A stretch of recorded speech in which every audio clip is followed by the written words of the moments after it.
Hello guys, బయట ఫుల్లుగా వర్షం పడుతుంది. ఏమన్నా వేడి వేడిగా తినాలనిపిస్తుంది. అందుకనే కొద్దిగా తెల్లగడ్డ, అల్లము, పచ్చిమిర్చి ఇలా దంచుకున్నాను.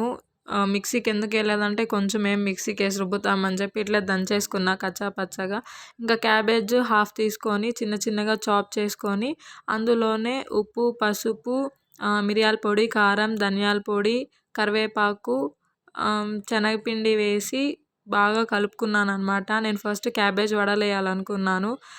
మళ్ళీ సడన్‌గా మధ్యలో ప్లాన్ మార్చుకున్నాను అనమాట. పకోడాలాగా వేసేద్దామని చెప్పి. ఇంక పక్కనే స్టవ్ ఆన్ చేసి ఆయిల్ పెట్టి, ఆయిల్ కొంచెం హీట్ అయిన తర్వాత మీడియం హీట్ అయితే చాలు. ఇది తీసుకొని మొత్తం పకోడాలాగా స్ప్రెడ్ చేసుకోవడమే. దీనికి నాకు చాలా అనుబంధం ఉందనమాట. నేను తిరుపతిలో పీజీలో ఉండేటప్పుడు అక్కడ మాకి పప్పు, ఆకుకూర చేసినప్పుడు కాంబినేషన్ ఇది పెడతారు. చాలా అంటే చాలా బాగుండేది. నేను ఇదే ఫస్ట్ టైం ట్రై చేస్తున్నాను అనమాట.